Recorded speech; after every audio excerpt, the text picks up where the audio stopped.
Olá! Tragédias variadas podem acontecer na vida das pessoas. Uma doença grave e a morte do próprio filho é um desafio extremamente difícil de superar. Mas, talvez, mesmo para essas situações, haja uma solução universal para todos? As tecnologias do futuro estão se desenvolvendo rapidamente. E se elas já fossem uma realidade? A história de hoje é sobre isso. O futuro da Terra é triste. O aquecimento global causou inundações e a destruição de cidades costeiras como Nova York, Amsterdã e Veneza, bem como uma migração massiva e uma crise de fome terrível. Os países desenvolvidos mantiveram sua prosperidade, limitando os nascimentos e usando robôs que não precisam de comida ou energia para manter-se em funcionamento. O professor Allen Hobby dá palestra sobre inteligência artificial em uma sala lotada. Com um objeto afiado, ele demonstra o reflexo de dor de uma garota robô que parece igual aos demais. Esta é uma nova classe de robôs capazes de imitar emoções e pensamentos.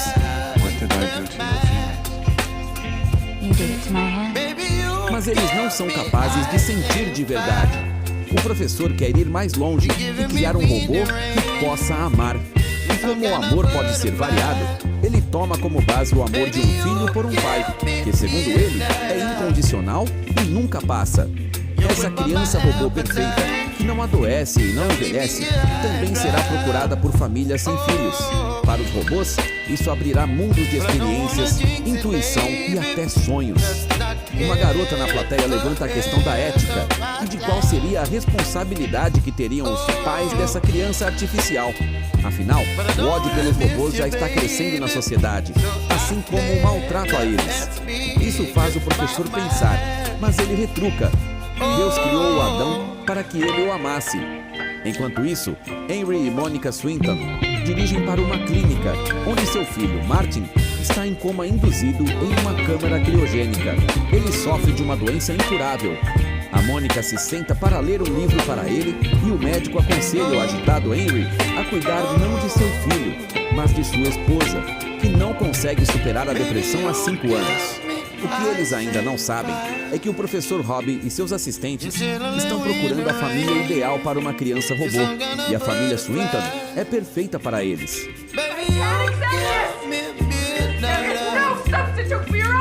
A Mônica fica chocada. Sua dor se transforma em uma raiva pelo Henry, que concordou em pegar o robô. No entanto, ela não pode simplesmente devolvê-lo e decide tentar. O Henry explica que o menino não os considerará pais até que eles ativem um código especial. No entanto, depois disso, não há como voltar atrás. Se eles não gostarem da vida com uma criança robô, será impossível desligar seus sentimentos e a empresa simplesmente o descartará. A Mônica assina o contrato. Embora pareça um menino comum, o David não se comporta como um humano. Sem dizer nada, sem se cansar e sem interrupção, ele observa a Mônica e suas atividades diárias, o que a assusta.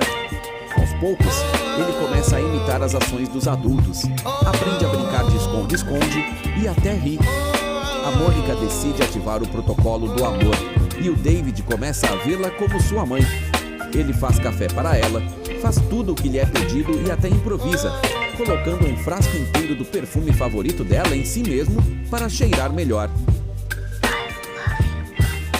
Quando David fica preocupado e pergunta se sua mãe vai morrer um dia, a Mônica lhe dá um ursinho de pelúcia.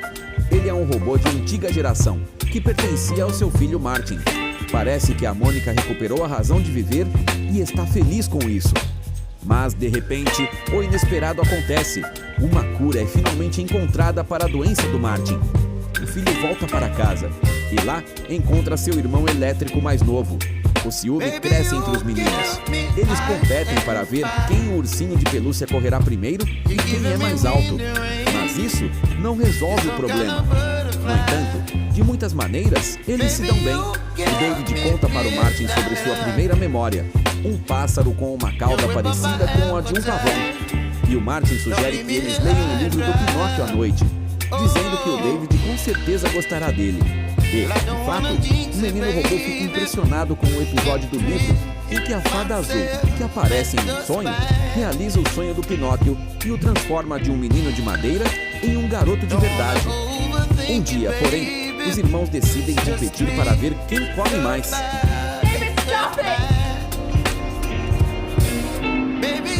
E o robô, que não pode comer nada, vai parar na mesa de cirurgia. A Mônica se preocupa com ele como um filho de verdade. E seu filho biológico assiste a tudo isso com ódio nos olhos. O Martin promete para o David que ele pode fazer sua mãe amá-lo mais. Mas primeiro, o robô deve fazer algo. Cortar uma mecha do cabelo da Mônica enquanto ela está dormindo. Os pais acordam no momento mais inoportuno, claro, e a Mônica quase perde o olho. O Henry, enfurecido, quase quebra o David. E depois, afirma que quem sabe amar também sabe odiar, mesmo que agora o robô esteja apenas tentando conquistar o amor. Na festa de aniversário do Martin, os convidados examinam o robô e ativam o seu reflexo de proteção. E David, apavorado, se esconde atrás do seu irmão e se afasta das pessoas com ele. David puxa o Martin para o fundo da piscina, mas os adultos o salvam. O robô fica no fundo da piscina, enquanto o Martin é ressuscitado. Esta é a gota d'água para o pai da família, cujo filho ficou novamente à beira da morte, mas agora por causa do robô. No entanto, a Mônica não consegue enviar o David para a reciclagem e toma a difícil decisão de deixá-lo na floresta junto com o ursinho de pelúcia.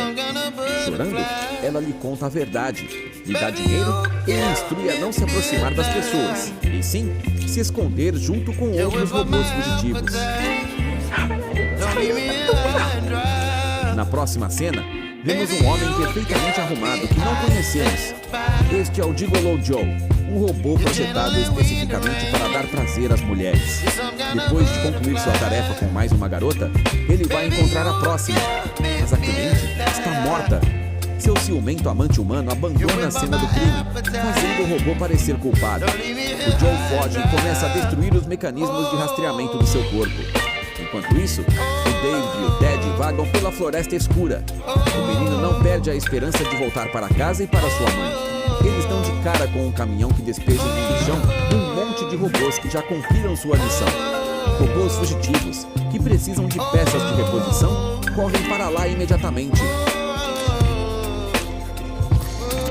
O Joe aparece ali e logo sai correndo de uma enorme aeronave em forma de lua. Ela é controlada por humanos que procuram e capturam robôs. Eles gritam slogans contra os pedaços de metal por um alto-falante. Em terra, os robôs dão de cara com motociclistas. Eles são capturadores em motos que, ao comando do líder dos humanos, pegam o Joe, o David e o resto.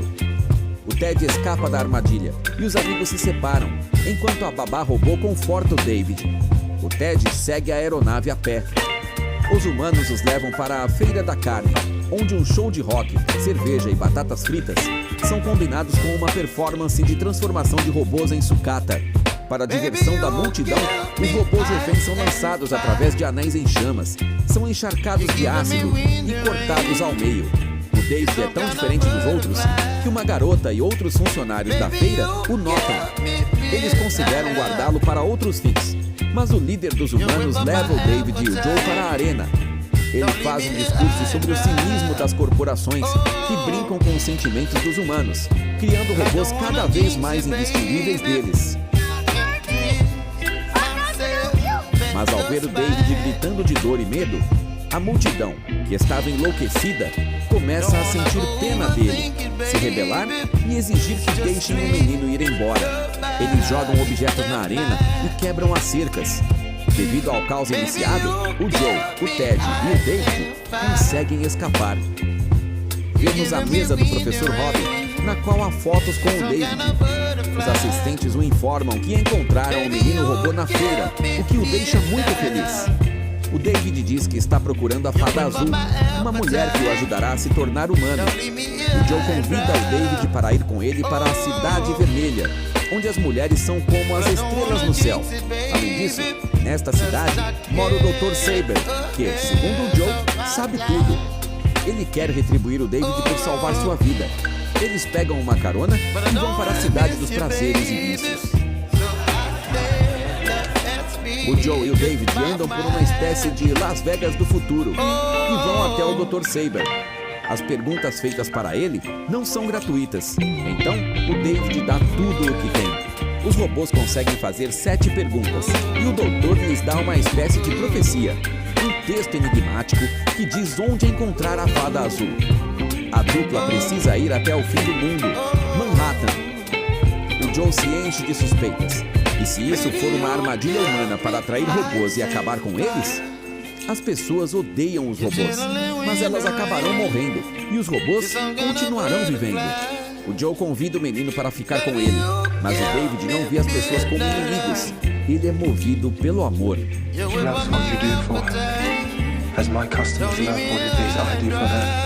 O sonho do David continua inabalável, só que, na saída do prédio, um helicóptero da polícia já está esperando por eles. Eles pegam o Joe.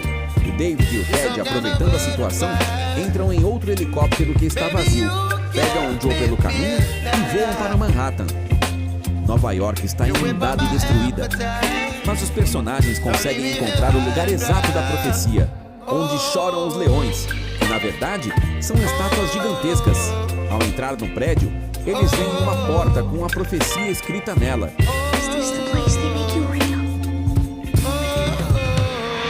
Do outro lado da porta, o David encontra seu sósia.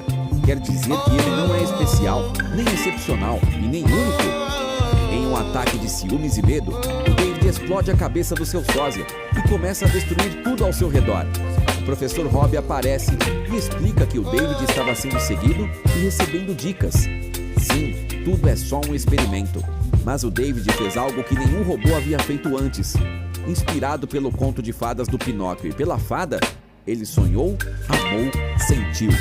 O professor conta a verdade. O David era um menino real, filho dele. O robô não consegue lidar com tantas contradições e sentimentos, e seu cérebro fica sobrecarregado. Mais tarde, o professor pergunta se o David quer conhecer seus verdadeiros mamães e papais, os cientistas. O David o segue e vai parar em um laboratório com centenas de robôs pendurados em ganchos, todos com o rosto dele. A sua primeira memória, do pássaro, está associada a uma estátua do lado de fora da janela do laboratório. Pacotes fechados com robôs de ambos os sexos e slogans publicitários sobre o amor destroem completamente os sonhos do David. Depois de perder sua razão de viver, ele pula na água de uma grande altura. Será que o experimento cruel acabou?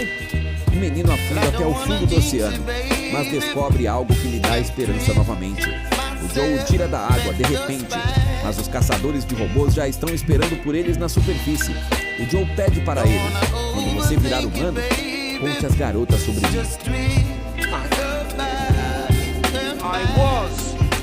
O pobre rapaz é puxado por um imã para o helicóptero da polícia. Tchau, tchau, Joe. Junto com o Ted, David vai novamente para debaixo d'água, só que agora ele está dentro de um helicóptero que também funciona como submarino.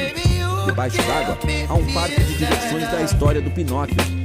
Finalmente, ele fica cara a cara com a estátua da fada azul. Uma roda gigante cai sobre o helicóptero e o Ted e o David ficam presos. Mas o mais importante é que a estátua da fada se mantém intacta.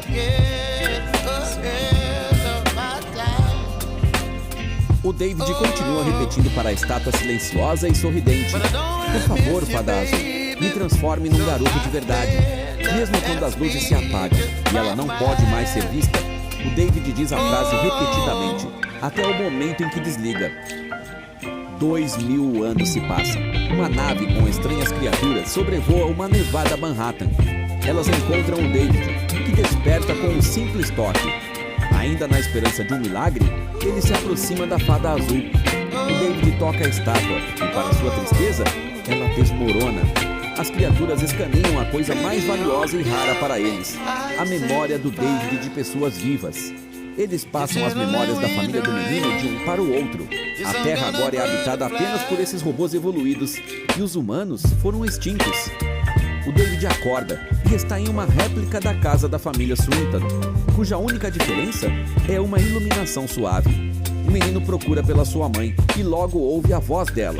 A voz pertence à fada azul, mas ela não é mais uma estátua, e sim um holograma.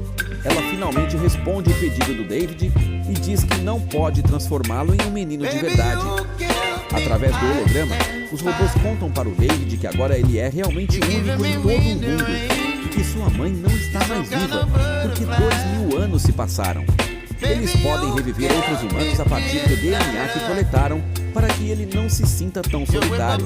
Mas sua mãe, Mônica, infelizmente, não pode ser revivida.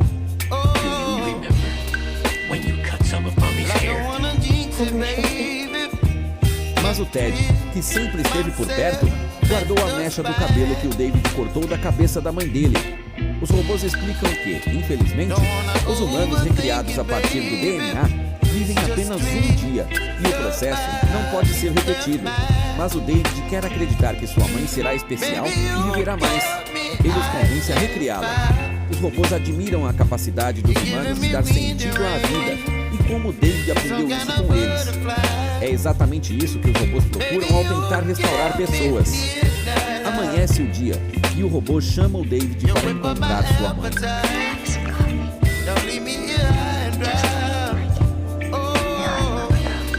No dia seguinte é o dia mais perfeito para o menino, que finalmente se sente um garoto de verdade. Nada o faz lembrar de que ele é só um robô. A Mônica não faz perguntas sobre o passado e simplesmente aproveita o momento.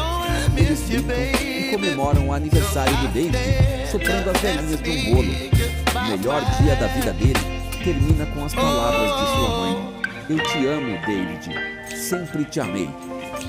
Então, ela adormece e não acorda nunca mais. Então, o David, que finalmente recebeu o amor, adormece tranquilamente junto com ela, enquanto o Ted protege seu sono.